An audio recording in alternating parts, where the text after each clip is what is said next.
Entonces, la enfermedad de Parkinson, pues como ustedes ya saben, es el tipo de parkinsonismo más frecuente. Ya ustedes creo que han visto algo de la etiología de la enfermedad, qué es lo que genera. Está ligada pues a muchos aspectos de índole molecular incluso. Y se habla de la conexión entre el sistema digestivo y el desarrollo de la patología, que es una patología de trastorno neuromotor o neurodegenerativa. Más o menos 10 millones de personas en el mundo la padecen, ¿sí? Y tienen una progresión sin tratamiento de 4 a 5 años. Entonces, ¿reconocen ustedes ya esto? Involucra los ganglios de la base y las estructuras, más que todo de la sustancia negra, parte compacta, donde parten ahí las neuronas dopaminérgicas para producir o liberar dopamina. Esta dopamina va a receptores D1 y D2. Recordarán ustedes que realmente pues, nosotros tenemos D1, D2, D3, D4, D5, pero se agrupan más que todo de acuerdo a esa característica, o sea, en D1 y D2. ¿Cuál es la característica? Que D1 es activador, mientras que D2 es inhibidor. ¿Vamos bien ahí? Bueno. Entonces, en el estriado, que está formado por el caudado y el putamen, ¿sí? Cuando hay pues el aumento de esta dopamina en receptores D1, se activa la vía directa, que a su vez actúa sobre el globo pálido, por sobre el segmento interno del globo pálido, y genera entonces si llega pues la actividad de dopamina, genera una disminución de la inhibición tónica al complejo talámico ventroanterior y ventrolateral. Con lo cual entonces si hay inhibición de ese complejo talámico, pues se libera, ¿cierto?, la posibilidad de que haya mayor actividad en la corteza frontal y podamos desarrollar o iniciar el movimiento. ¿Quedó claro allí? Creo que ustedes ya lo manejan. Entonces, en este vemos la vía directa y la vía indirecta. Ya la vía indirecta va al receptor de dopamina D2, que lo que hace es, al contrario, ¿cierto?, una disminución de la producción de un neurotransmisor. O sea que aquí es el mismo compuesto dopamina, pero que va a dos receptores o dos tipos de receptores diferentes, D1 y D2.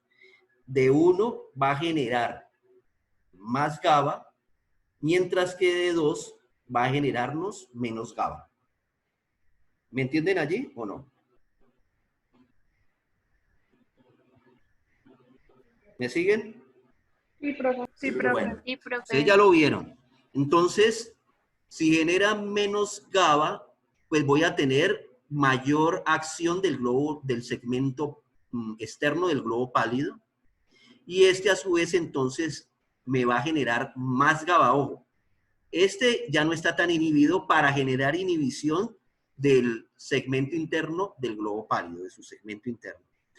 Y por otro lado, me inhibe al núcleo subtalámico, que sería activador del segmento pálido, del segmento interno del globo pálido.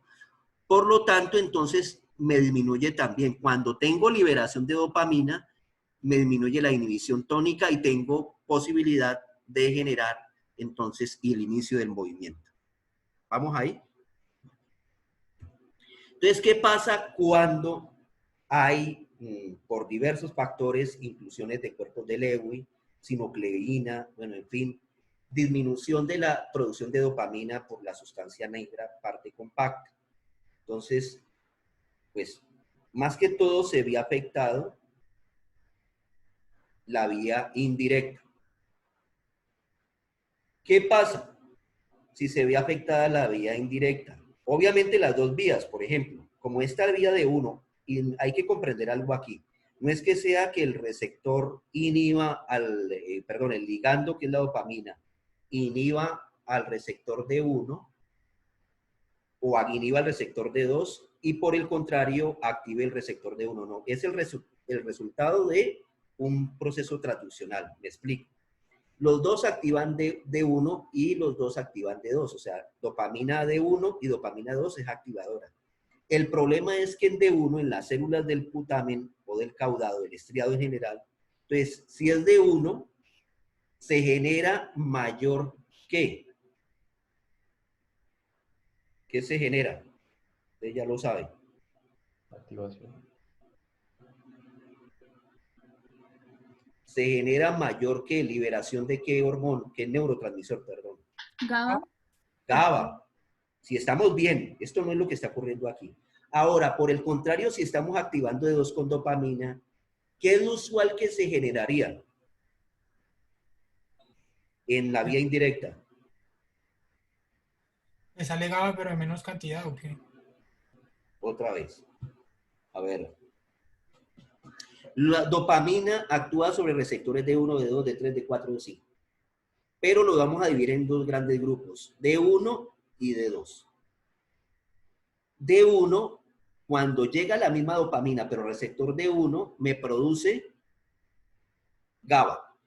Pero cuando llega a D2, me inhibe la producción de GABA. Su resultado de activarlo es como una especie de trabalenguas. El resultado de activar D2 me genera otro proceso de señalización que me inhibe la liberación de GABA. ¿Vamos ahí? Entonces, ¿qué pasa si ya no tengo buena dopamina? Ustedes saben que hay una función basal de liberación de neurotransmisores ya. Entonces voy a tener aquí, en la vía directa, menor producción de GABA y en la vía indirecta, mayor producción de GABA. ¿Entienden por qué?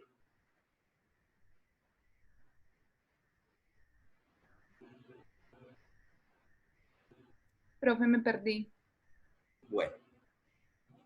Esto es importante porque si no, no van a reconocer lo que pasa aquí.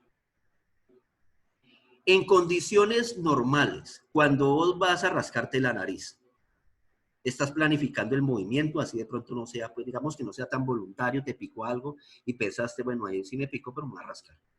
Digamos, voy a ser más involuntario. O quieres desplazarte a algún lado, vas a ir ahorita, te vas a parar de la silla, vas a dejarte ahí la grabación y vas a ir a tomarte algo. Entonces, vos vas a iniciar un paso. Entonces, vos producís dopamina. ¿Estamos ahí o no? Vos producís la misma dopamina. Lo que pasa es que la dopamina va a receptores D1, D2, D3, D4 y D5. Los receptores D1, los tipos receptores D1, me van a generar por otra vía más GABA. O sea, la célula se activa, ojo, pero su resultado es producir más GABA, neurotransmisor GABA, esa célula del estriado, caudado y putamen. Y cuando va la misma dopamina, receptor D2, su efecto va a ser contrario. Me va a producir menos GABA. ¿Se activa así la célula? Sí. O sea, el receptor activa, pero no es que me inhiba el receptor. Estoy hablando del receptor ahí arriba. A ver si de pronto puedo poner video. Acá. Bueno, entonces el receptor se activa, tanto D1 como D2. Pero ¿qué hace? ¿Qué ocurre?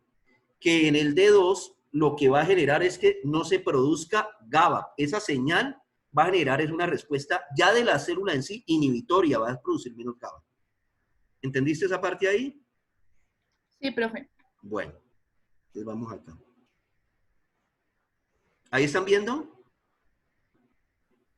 Yo solo lo veo a usted. Ah, bueno, entonces voy otra vez aquí. Es que por eso no me gusta casi Zoom. Pero puedes compartir y también video. No pasa nada. Ya.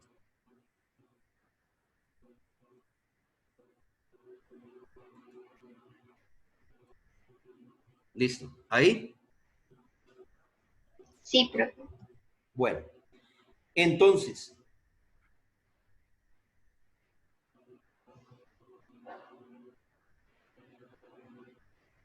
¿qué va a pasar acá? Aquí entonces cuando estamos con el problema, ¿cierto? Acá. Cuando estamos con el problema, entonces va a haber ¿qué? Si lo ven, ¿no? Va a haber mayor GABA ¿en dónde? ¿En la vía qué? ¿Indirecta o directa? Indirecta. Indirecta. Indirecta. Y en la vía, Y en la vía que debería producir GABA, ¿qué va a pasar? Se va a disminuir. Va a disminuir. Entonces, ¿cuál es el resultado de eso? De que si está disminuido el globo pálido, pero el segmento externo del mismo. ¿Por qué está disminuido el globo pálido? Porque está inhibido por GABA. Recuerden que el GABA es un neurotransmisor principalmente inhibitorio. Entonces, si está inhibido el segmento externo del globo pálido, ¿cierto? ¿Qué va a pasar? Él produce GABA. Él produce GABA aquí también. ¿Qué va a pasar en el núcleo subtalámico? Se va a activar. Está más activado, está más estimulado. ¿Y qué va a producir más el núcleo subtalámico? ¿Glutamato o GABA? Glutamato. Entonces, si produce más glutamato, ¿qué pasa con el segmento interno del globo pálido? ¿Lo va a activar más o lo va a inhibir con glutamato? Lo va a activar más.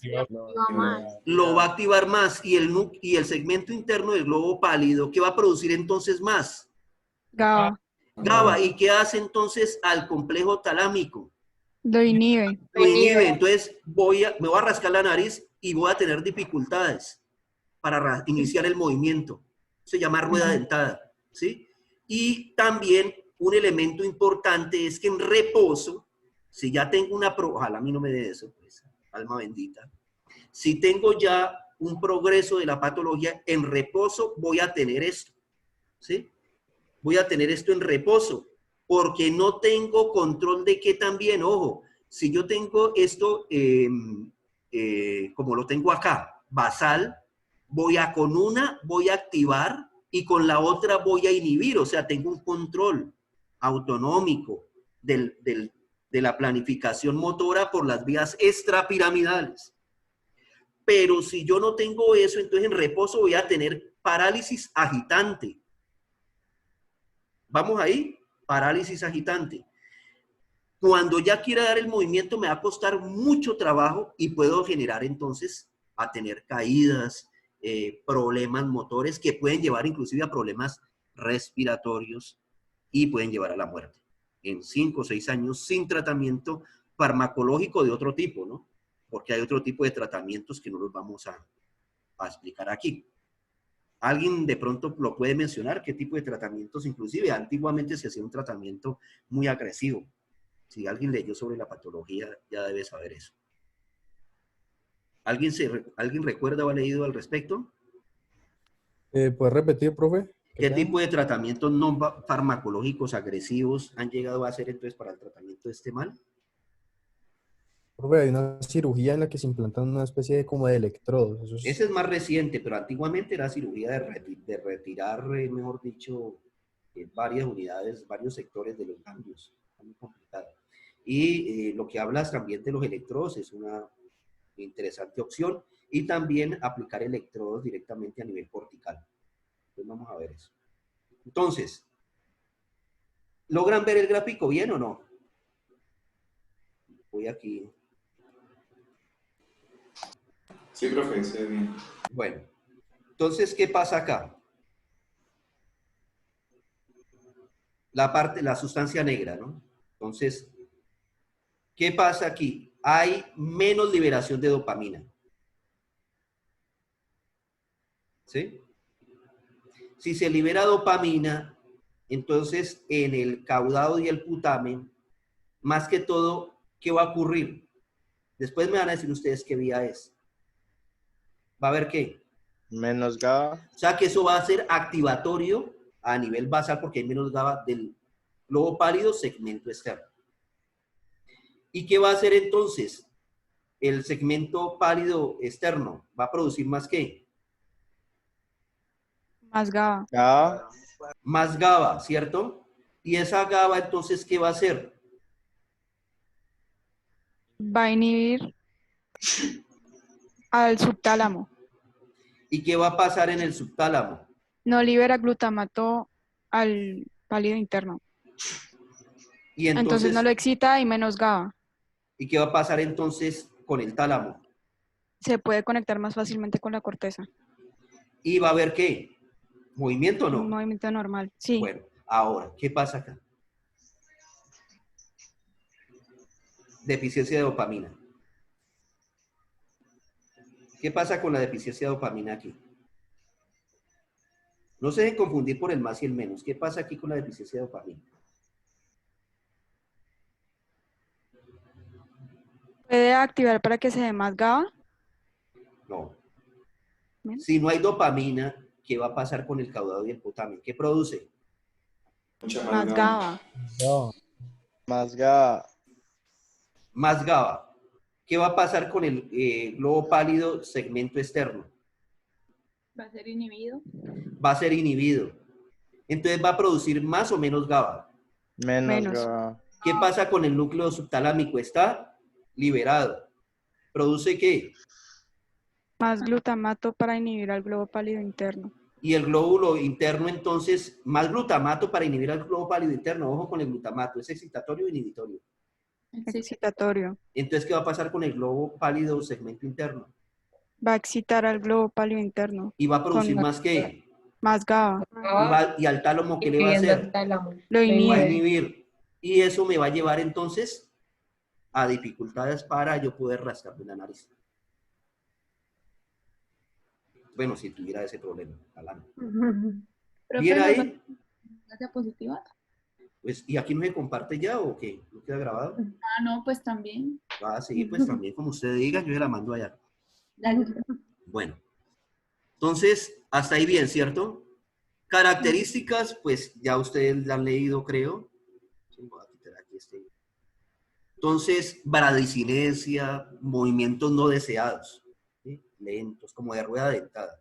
Rigidez muscular más que todo al iniciar el movimiento. Claro que esto cambia, recuerden que esto no es una patología, ustedes lo van a ver mucho más amplio y tampoco es una farmacología como tal. Aquí estamos viendo es un evento de farmacológico para entender los receptores. ¿Sí? Eso no vayan a pensar que aquí esto va a ser toda la farmacología que van a ver. Imposible.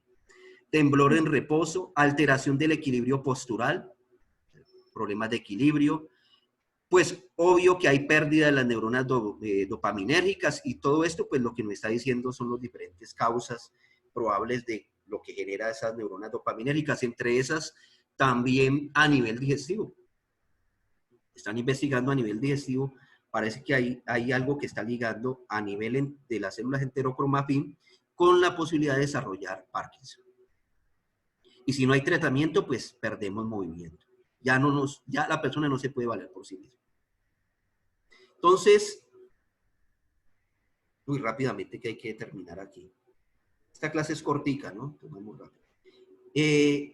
¿Alguien sabe ya qué está ocurriendo acá? ¿Qué me muestra esta representación? ¿La síntesis de qué?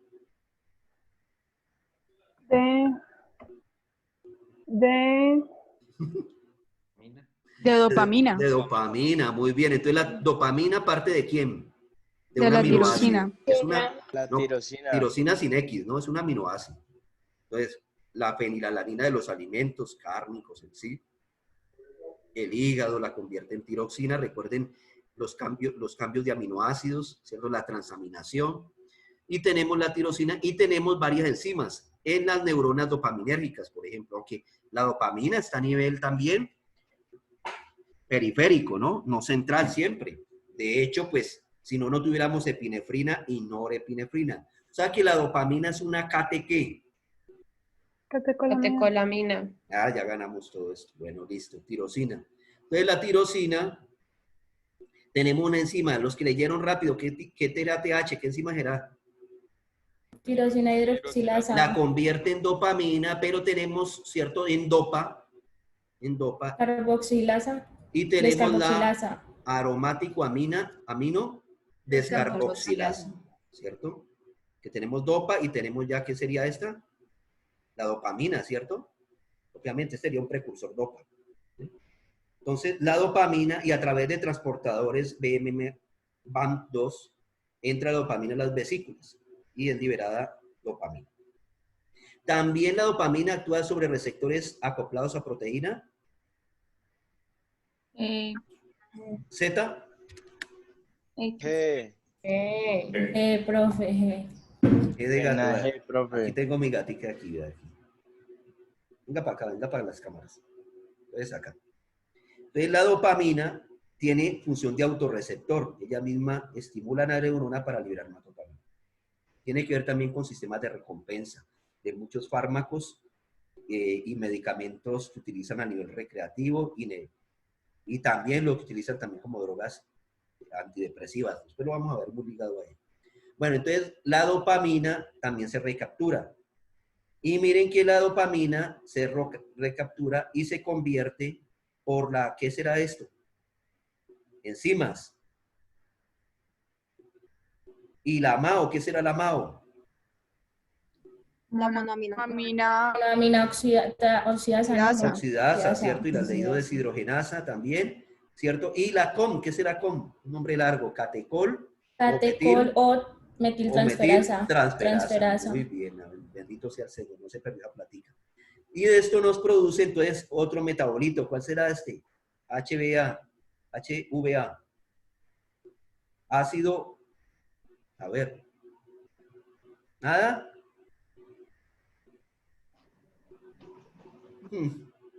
Hay que estudiar. Digo que les dejé taller para que estudiaran. ¿No lo vieron? ¿No vieron el taller? 68 preguntas.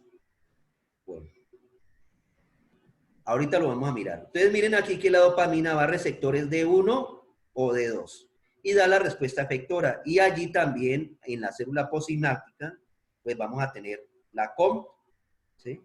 Que la convierte la dopamina en 3-metiltransferasa y con la ALDH o la MAO se convierte en este último precursor que es el que se va a metabolizar y a ser excretado a nivel renal, ¿sí? Como muchas de las catecolaminas. Les voy a reducir aquí recordarán que es este ácido. Ahí otra vez. Acá. Entonces, pregunto por qué se administra dopamina como su precursor levodopa y no directamente como dopa. Porque no puede pasar la barrera, hemato. ¿Por qué no puede pasar la barrera hematoencefálica? Pregunto. ¿Porque mi Dios es muy grande? Por la polaridad. Por la polaridad. por su naturaleza química, ¿no? Sí, por la polaridad también. Acuérdense que este COH pues, le genera más carga. Pero más que todo es porque esta tiene tendencia a que periféricamente, ¿qué le pase?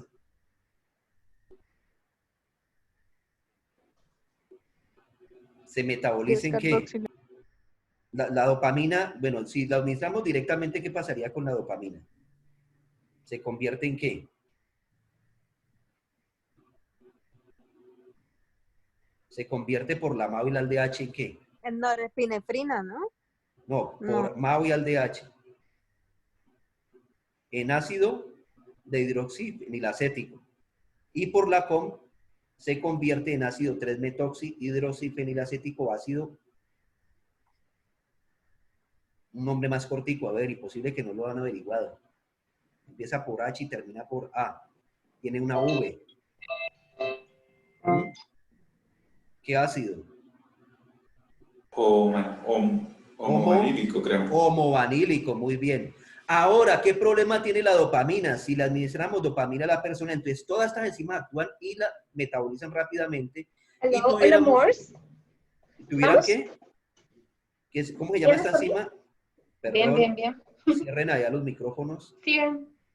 Y tendríamos entonces, porque queda la grabación y nos queda mal, tendríamos esta enzima que sería ¿cuál? De beta H. ¿Qué pasa con esa enzima?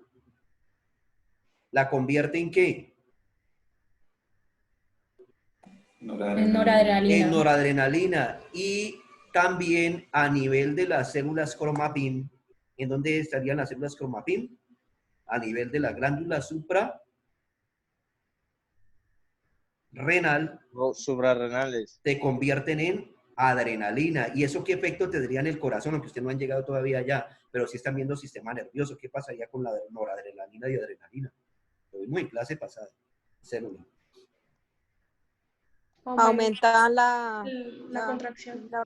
la frecuencia cardíaca, la presión frecuencia arterial, cardíaca. ¿cierto? Y la dopamina, como lo van más adelante, no la noradrenalina, sino la dopamina sola, también me puede generar es hipotensión postural. Entonces, miren, todos estos elementos, la COM, ¿sí? La COM que actuaría allí, ¿sí? Produciendo la 3-metildopa.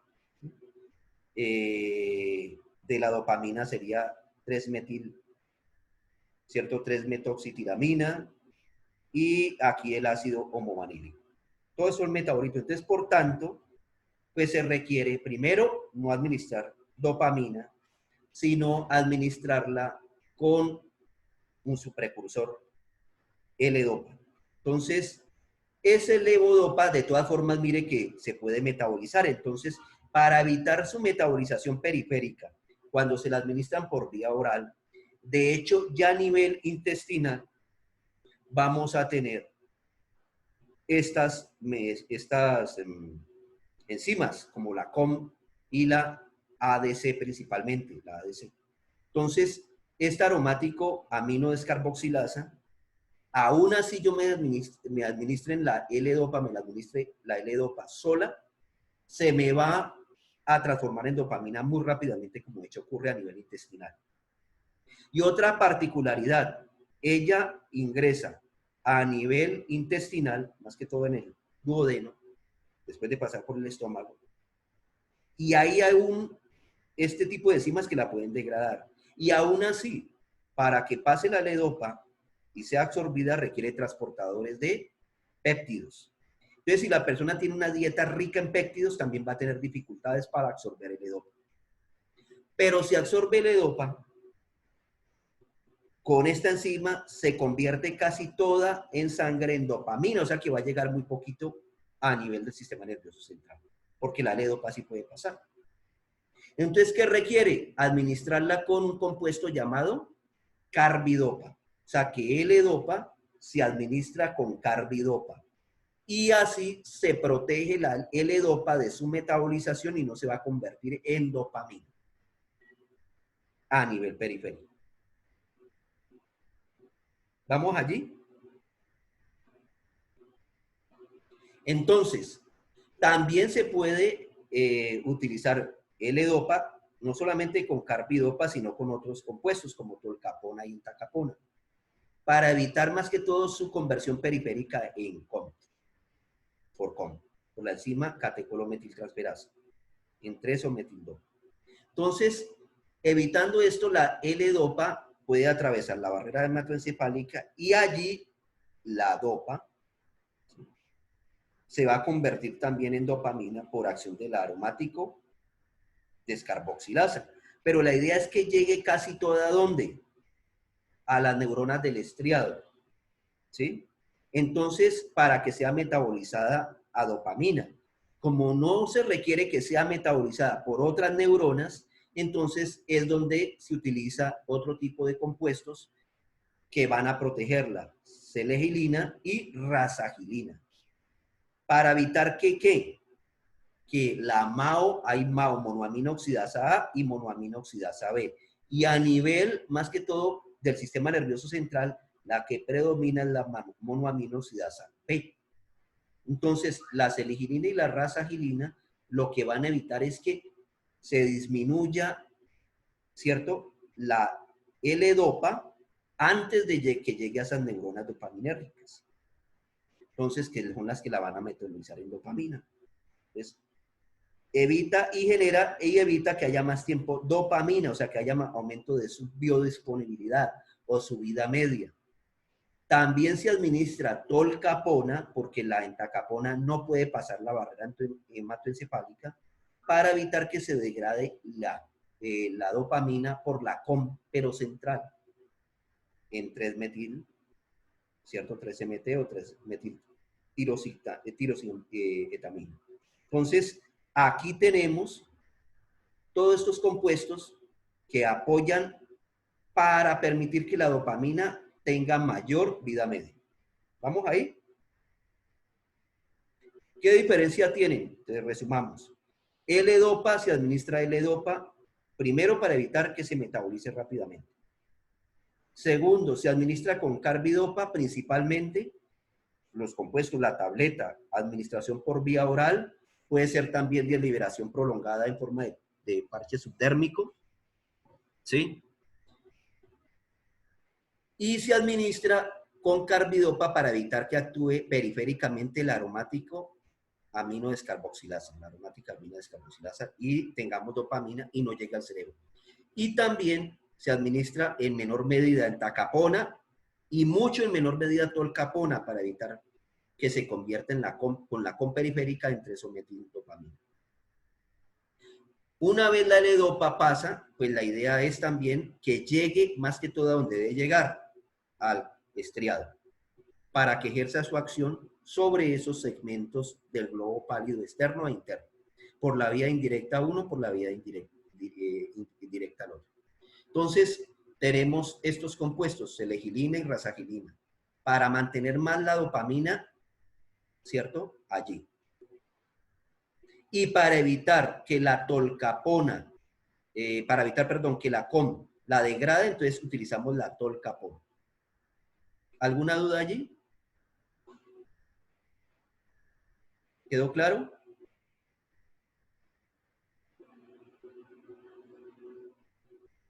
Sí, profe. Sí, profe, todo claro. Entonces, recuerden que el aromático descarboxilasa es importante, pero que ocurra allá en las neuronas del estriado, perdón. Allá en el caudal y el cutáneo. O sea, nosotros vamos a utilizar tolcapones para evitar que la COM la degrade a la dopamina y también rasagilina y selegilina para evitar que la amado periférica la convierta en dopac. ¿Listo? O sea, aumenta más dopamina y tenga mayor efecto. Entonces, la dopamina, como ustedes decían, no puede atravesar barrera. ¿Sí? ¿Qué se necesita entonces para que no se degrade? Levodopa más carbidopa o levodopa más benseracida, que casi no se utiliza. Todos esos tienen efectos adversos. Nombres con que lo van a encontrar ustedes es, por ejemplo, levodopa más carbidopa cinemet o madopar levodopa más benseracida. Entonces, evitan la descarboxilación periférica. Entonces, resumiendo, levodopa no atraviesa barrera, ¿sí? Pero su precursor sí, que es levo. Dopa no atraviesa barrera, pero levodopa sí. Carbidopa evita que se descarbonice periféricamente a través de qué compuesto. ¿Inhibe qué enzima? ¿Qué enzima inhibe carbidopa? La descarboxilasa. La aromático amino descarboxilasa, ¿cierto? Muy bien. Al parecer, mayor efecto estimulante de 2. Recuerden que estimular de 2 es producir más GABA o menos GABA. Menos. Menos GABA, o sea, no van a decir inhibidor. Yo pregunto a veces eso, ¿no? Entonces, recuerden acá, ¿sí? Esta carbidopa es acá. La idea es que la carbidopa no pasa la barrera hematoencefálica, si no sería brutal, no podríamos hacer nada aquí por no inhibir a esta. Y la idea es que esta no se inhiba. ¿Listo? Entonces, estimula 2 para producir menos GABA, la vía indirecta. Los mejores resultados al comienzo, siempre al comienzo, pero con la progresión de la patología se dan fenómenos que llaman wearing off, ¿cierto? Empieza la persona, cada vez que se va terminando el tiempo de la dosis, o sea, por ejemplo, se tomó en la mañana y en la tarde empieza otra vez a tener problemas motores graves. Entonces, para ello, por el problema de la fluctuación, a ver, me explico. Biodisponibilidad es lo que esté el fármaco en su compuesto activo en el organismo. Entonces, a nivel oral, que es la forma más sencilla de administrar fármacos, lo van a ver más adelante ustedes, es la forma más primitiva. O sea, no se controla muy bien la concentración del fármaco en sangre y esto genera ese tipo de fenómenos. Casi todos los fármacos tienen ese fenómeno. Por otro lado, siempre los fármacos que se administran por vía oral van a pasar por el hígado, gran parte de ellos. Entonces, otra tanto se degrada, entonces vamos a tener menos concentración del fármaco en sangre. Fuera de ello, pues estos van al cerebro, sistema nervioso central, y con el tiempo, como el problema es ¿qué pasa? Están destruyendo las neuronas dopaminérgicas Entonces, así tengamos L-Dopa, no vamos a tener producción de dopamina. Y esto va a llevar entonces a esos problemas de rebote, cuando también se restringe nuevamente la liberación o el consumo de este fármaco, o que el fármaco poco a poco pierda su eficacia biológica, ¿sí? Entonces, es donde se ensayan con otras aproximaciones farmacológicas. ¿Listo? Levodopa, ¿qué efectos adversos tiene? En el tracto gastrointestinal puede generar emesis, ¿sí? Principalmente si no se administra carbidopa por el efecto de dopamina en el sistema nervioso entérico y a nivel digestivo genera aumento de la emesis y aumento del reflejo del vómito. Entonces, para ellos se generan antiácidos, excepto la metoclopramida, antiácidos y también antieméticos. La metoclopramida es un antiemético, o sea, evita la náusea, el vómito. Pero ¿por qué no se utiliza metoclopramida? Googleenlo rápidamente a ver. ¿Quién nos dice por qué no se puede utilizar metoclopramida? ¿Por los efectos extrapiramidales? Muy bien. Entonces les hago una pregunta rápido. Uy, ya nos vamos, una pregunta rápido. Una persona, un caso chiquitico acá que se me ocurre. Ustedes tienen un paciente, están ya se graduaron de la Javeriana acá, médicos. Están trabajando en una urgencia, ¿sí? Ahí en la clínica, digamos, a ver qué, Rey David. Y llegó un paciente joven con problemas, que se ve que tiene problemas psicóticos, y le aplican haloperidol. Y empieza a torcerse ese paciente, la cara, empieza a tener rictus y a sudar profuso. ¿Qué está comprometiéndose allí? Rápidamente, googleo eso, haloperidol. Es un antipsicótico, neuroléptico.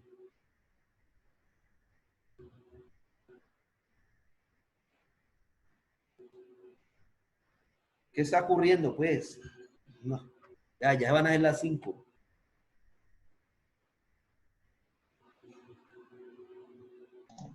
¿Puedes repetir la pregunta, profe? Por favor? No, bendito sea el Señor.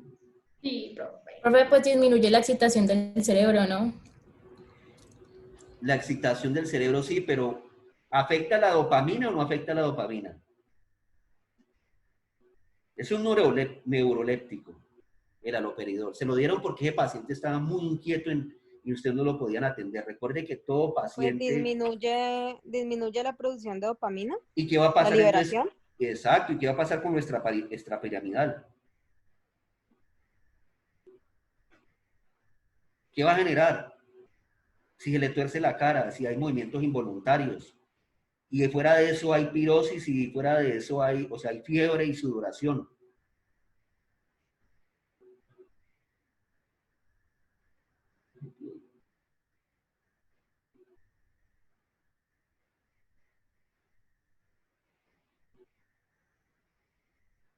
Síntomas parecidos a qué patología que estamos viendo, excepto por la sudoración y la fiebre.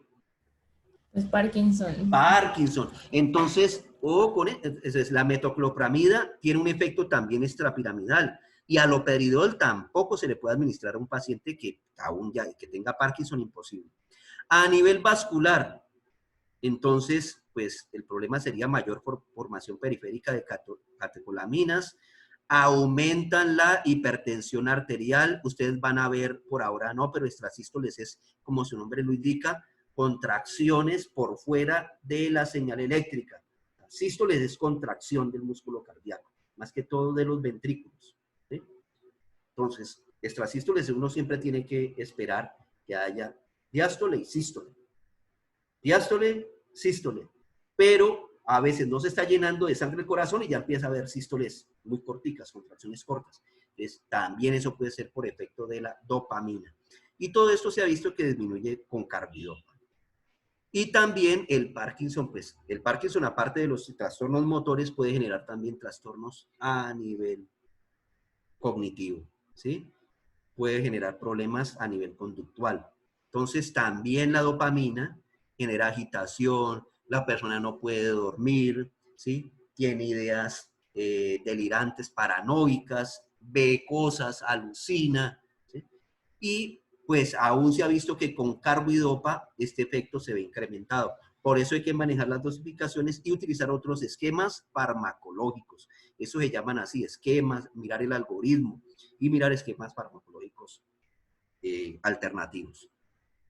Entonces, uno de ellos es utilizar, ojo, el principal es levodopa, no hay otro, pero se pueden utilizar otras aproximaciones que sin tener la mayor eficacia, tienen una función pues responsable o por lo menos aceptable. Y fuera de eso no tenemos que tener dosis tan altas que cada vez se va incrementando como efectos adversos que tiene la levodopa. Entonces, uno de ellos son agonistas dopaminérgicos. Y cuando yo digo agonistas dopaminérgicos, ¿qué quiere decir? Que van a actuar ¿en dónde directamente? En el receptor, ¿En ¿no? receptor? ¿Van a competir por el receptor? Exacto, y van a estar allí, o sea, no se van a metabolizar. Entonces, uno es derivados del pan de centeno. El pan de centeno es ese pan como café oscurito, que le llaman pan integral. Antiguamente los pobres en la Edad Media consumían ese pan. Y el pan de harina de trigo, que era más blanco. Entonces, el centeno es un trigo más ordinario, pero ahorita es mucho más apetecido porque es mucho mejor. Así es la vida. Entonces, el problema es que como antiguamente no había... a ver, les cuento una historia aquí cortica.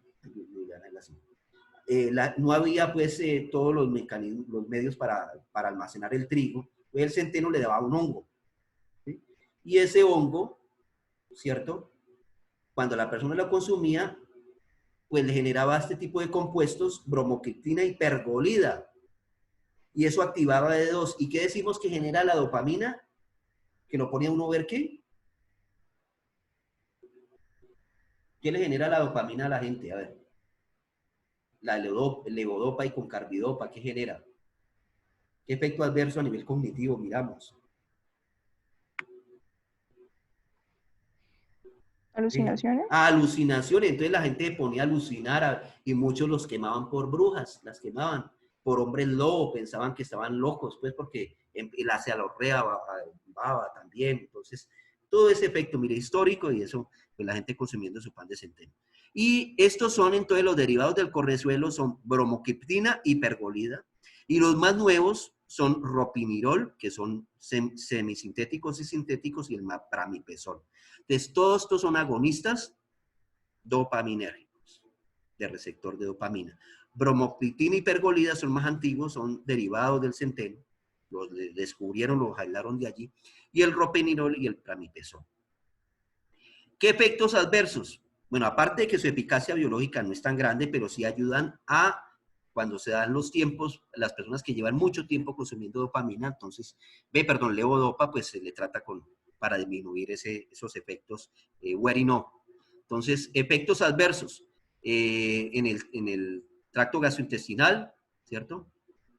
Pues sangrado de úlcera, ¿sí? Puede generar hipotensión ortostática, o sea, la persona orto es parada. Cuando se para, entonces se marea. Problemas cardiovasculares a nivel de las válvulas atrioventriculares, arritmias cardíacas, ¿sí? Por pergolida. Y los trastornos mentales son peores que con levodopa. Ese es el problema de ellos. Pero si atenúan, adivinen con qué, consumiéndolo con los alimentos. Cuando dice aquí retrasan disinesias tardías, es que se piensa que cuando se utilizan estos medicamentos, pues retrasan el problema de los movimientos, ¿cierto? No involuntarios, pues los movimientos no voluntarios que ocurren más que todo en reposo, esa parálisis agital.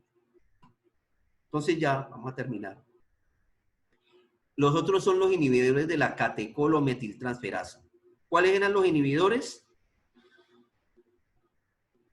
Tolcapona y entacapona. De esos pregunto rápido. ¿Cuál era el que actuaba más a nivel central? A ver, memoria, de pronto estamos en un quiz. Nos van a preguntar eso en el examen. Pona. ¿Cuál? Hoy fue Pona. Tolcapona. Tolcapona, muy bien, ¿cierto? Entonces, aumentan vida media. Vida media, recuerden, es, ¿cierto? El tiempo en la cual se encuentra la mitad del fármaco disponible. O sea, si el tiempo dura más, entonces el fármaco no se ha metabolizado tanto y tiene mayor efecto biológico. Alta unión a proteínas plasmáticas. Y más que todo a pacientes que han presentado esa fluctuación de respuesta, que hoy día están bien y mañana están con parálisis y después no pueden moverse, a pesar de que se administre la levodopa. El problema de la tolcapona es que es más tóxica y más que todo afecta a nivel del hígado hepático, con efectos también centrales prometedores. Entonces, ese es el problema de ella. Y que, pues, levodopa, carbidopa, se cree entonces con entacapona, entonces, que no tiene tanto efecto hepatotóxico. Entacapona tiene un efecto más periférico.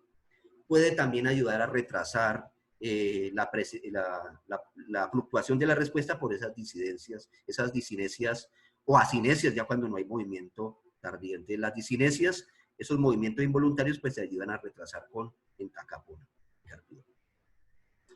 Lo otro era la selegilina y la rasa. ¿Qué hacían ellas? Actuaban a nivel de la MAO, ¿cierto? La MAO-B. Y la MAO-B, ¿por qué es importante mencionar la MAO-B? Porque es la que actúa más que todo a nivel en dónde. Y más que todo en el putamen, ¿cierto? En el putamen y el caudado, o sea, en el estriado. De todas formas, hay que tener precaución con inhibidores de la monoamina oxidasa A, antidepresivos, entre otros. Rol como inhibidores de la progresión de la enfermedad. También se cree que la selegilina y la rasagilina puede disminuir el que la enfermedad empiece a tener mayor efectos neurodegenerativos, a volverlo más lento. Por último, pues, este es un fármaco viejísimo, que es un fármaco antiviral, que es la amantadina. ¿Sí? Se encuentra bajo este nombre Amantis sintergia, y se piensa, pues, o se pensó y todavía se está estudiando, pero se le administra a muchas personas con esta característica, que puede evitar la recaptación de dopamina, la recaptura a nivel del sistema de la neurona dopaminérgica. Es menos eficaz de levodopa, ¿cierto? Pero puede mejorar la disinesia. ¿Sí? Entonces, esos temblores no involuntarios. Otro es la apomorfina, que es un agonista dopaminérgico de rescate. ¿Qué quiere decir de rescate?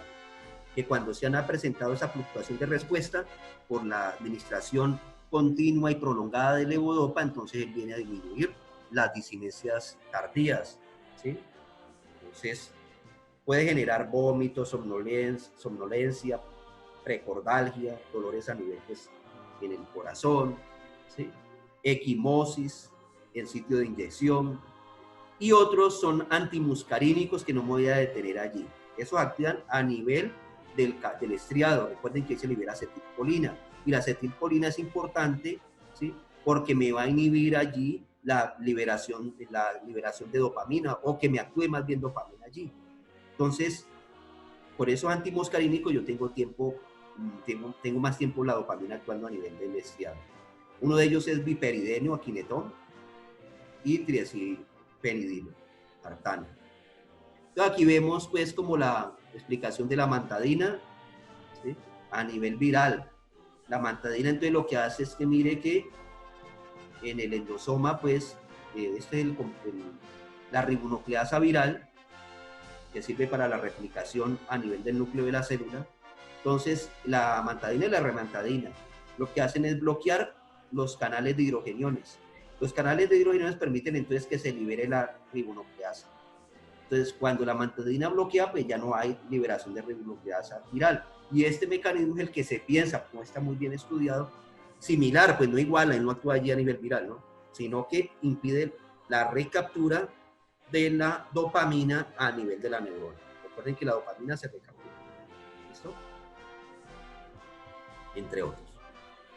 No voy a entrar pues aquí para no aburrirlos, pero lo que se dice es que con este estudio se logró determinar que la posibilidad de placebo y amantadina, se investigó placebo, pues el placebo, que no es nada, ¿no? Simplemente es para probar si el fármaco, que en este caso tiene ese efecto, se vio que no había mayor cambio frente a las disinesias, o sea, ese temblor en reposo. O sea, que la amantadina tampoco era una respuesta, a pesar de que lo siguen utilizando, no es una respuesta, pues, al parecer tan buena para lo que se promovió, que es que puede ser solución para las discinesias por el efecto de la progresión de la enfermedad del Parkinson. ¿Listo? ¿Alguna pregunta allí? Ya para despedirnos.